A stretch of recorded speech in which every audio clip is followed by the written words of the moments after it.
Bonjour à tous, au programme aujourd'hui on va aller analyser Vinci qui est une action française du coup et qui est sur une belle zone de support en ce moment comme beaucoup d'actions françaises depuis la correction du CAC 40 ces derniers jours, ces dernières semaines. On sait qu'il y a beaucoup d'actions françaises en ce moment qui sont sur des belles zones. On ira l'analyser du coup en mensuel, en hebdomadaire et en journalier. Et puis en fin de vidéo, comme d'habitude, on ira voir le Nasdaq et le SP500 pour les marchés américains, ainsi que le CAC 40 pour le marché français. On commence avec Vinci du coup que je vais mettre en mensuel et en grand écran. Alors Vinci qui est sur une tendance très haussière. Voilà, l'action, c'est le genre d'action sur lesquelles on aime rentrer à la hausse en tout cas. En hebdomadaire, on a une belle figure ici, un triangle ascendant dont les objectifs sont les 139,70 qui sont des objectifs qui sont atteints 90% du temps. Cependant, ces objectifs sont en général atteints au moment de l'apex. L'apex, c'est la convergence entre la zone de support ici et la zone de résistance ici. Donc, c'est ce point-là. On voit qu'on n'a pas atteint l'objectif au moment de l'apex. Voilà, on ne sait pas si on va atteindre ces objectifs du coup des 139,70 dans le cadre de cette figure. Voilà, en tout cas, si c'est le cas, il faut qu'on rebondisse assez rapidement. Et on va voir ici qu'en ce moment, on est sur des belles zones de support qui peuvent être très intéressantes. Donc on va aller l'analyser en daily. Alors en daily, qu'est-ce qu'on a? On a un double top ici avec un gap baissier du coup qui nous permet de valider du coup cette figure, de lui donner en tout cas de la crédibilité. Les objectifs de cette figure sont les 98-90, on les a atteints assez facilement et assez rapidement. Ils sont atteints 40% du temps en général. Donc voilà, ils ont été atteints. Cette fois-ci, on a également une autre figure. Ici, on avait une autre figure, un élargissement ascendant dont les objectifs étaient la base de l'élargissement et on les a atteints assez facilement. On a rebondi ensuite avant de créer, du coup, avant de former cette figure de double top. Encore une fois, dont les objectifs ont été atteints. On a plusieurs zones de support. Alors, les zones de support sont très intéressantes. Elles sont en hebdomadaire. Ici, on voit qu'on a cette ligne de support, l'ancien support du coup du triangle ascendant qui peut jouer le rôle de support. En ce moment, on a également le support d'un potentiel élargissement ici, dont les objectifs sont la ligne de résistance de la figure ici de ce triangle, les 92-70. Donc ici, on a un double support et on a un troisième support parce qu'en ce moment, on est sur la zone de support de cet élargissement ici dont on vient de parler. Cependant, ces élargissements sont sont cassés en tout cas très souvent par le bas. Donc je m'attends en tout cas ici vraiment à une zone de support sur laquelle on est susceptible de rebondir. Je pense que cette zone de support ici, on va la franchir. Voilà, en tout cas, c'est ce que je privilégie pour aller chercher cette zone-là. C'est à ce moment-là que je vais m'intéresser, en tout cas personnellement, à Vinci pour éventuellement identifier de belles zones de rebond et potentiellement des figures de retournement pour éventuellement repartir à la hausse ensuite sur cette action. Voilà pour Vinci, ce qu'on peut dire en ce moment en tout cas. On a atteint les objectifs, donc potentiellement on peut rebondir dès maintenant. Hein. Mais comme on a des belles zones de support ici et des figures chartistes en hebdomadaire qui nous permettent de justifier du coup l'arrivée sur ces zones un petit peu plus basses, je pense que c'est des zones qu'on pourrait venir chercher. En tout cas, c'est des zones que je privilégie voilà, pour potentiellement entrer en position. Voilà du coup ce qu'on peut dire sur Vinci. On va désormais aller voir le SP500. Le SP500 sur lesquels, alors je vais le mettre en daily et en grand écran. Alors, on a corrigé légèrement sur la séance d'hier. Le SP500, c'est normal. Hein, on est sur une tendance très haussière hein, sur les marchés américains. Voilà, c'est le Nasdaq qui est beaucoup plus clair en tout cas. Le Nasdaq, on avait une figure chartiste dont on a atteint les objectifs. Pour rappel, on avait ce triangle ici descendant. On avait des objectifs aux 482,50 qui ont été atteints. Ils sont atteints 90% du temps, donc on les a atteints assez facilement.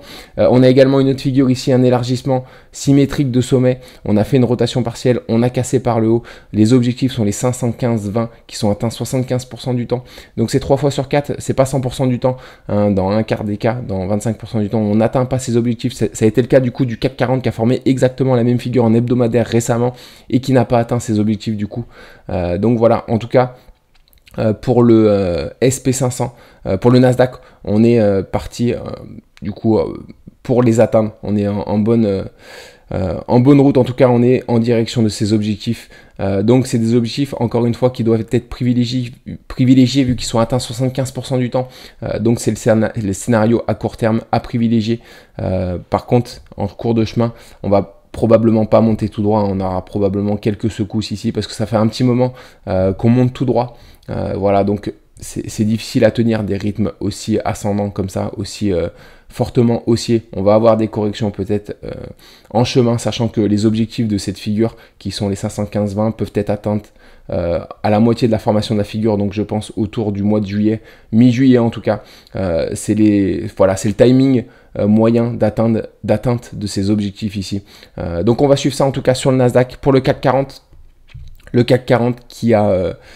alors je vais le mettre également en journalier et en grand écran. Le CAC 40, on a rebondi, on a validé encore une fois les objectifs de la figure ici, de l'élargissement ascendant à angle droit avec une zone de résistance ici, une zone de support ici. Ces objectifs des 23 245, ici je suis sur le CAC 40 avec dividende réinvesti. Ces objectifs ici étaient atteints 90% du temps. Ils l'ont été rapidement atteints en une bougie, on l'avait vu. On a fait un rebond dessus depuis ici. On a une grosse zone de résistance, hein, c'est l'ancien support de la figure qu'on a cassé violemment par le bas, donc je pense qu'on aura du mal à franchir cette résistance facilement vers le haut. On peut rebondir du coup, voilà, et avoir une petite correction une fois qu'on va atteindre cette résistance. Pour le moment, on l'a pas atteint encore, mais on en est proche. Et c'est possible qu'on les atteigne à court terme, en tout cas, cette zone de résistance. Donc, je m'attends à une petite réaction ici, une réaction baissière, en tout cas, sur le CAC 40. Ça va être une zone, en tout cas, encore une fois, difficile à franchir. Et on a également un objectif ici un peu plus bas qui atteint seulement 43% du temps. Donc, il ne faut pas forcément le privilégier, mais c'est une possibilité, d'autant plus qu'on a un gap ici qu'on est susceptible de compléter. Donc voilà, c'est également une possibilité de rebondir ici sur cette zone et de revenir chercher des niveaux un petit peu plus bas. Cependant, pour le moment, à court terme, en tout cas, c'est pas ce que je privilégie. Voilà, je privilégie plutôt une consolidation ici à moyen terme sur ces zones-là en attendant les élections législatives en France, avant éventuellement de prendre une direction soit haussière, soit baissière. On verra ce que le CAC 40 nous forme ici, s'il nous forme également une figure de retournement ou pas. Voilà pour le CAC 40 au niveau des maps. Alors à l'ouverture ce matin, le CAC 40 qui est plutôt mitigé.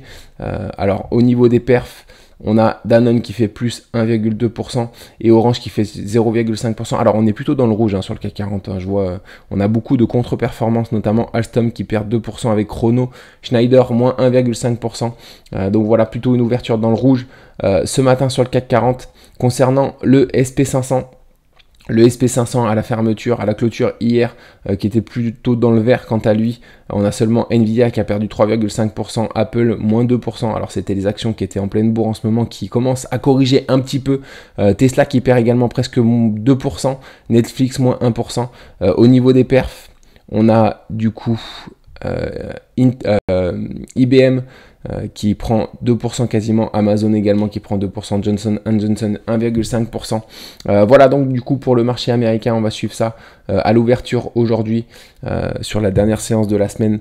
Et puis du coup, nous on se retrouve demain matin pour le bilan de la journée du jour, de la séance du jour. Je vous souhaite en tout cas une bonne journée et puis on se retrouve demain matin.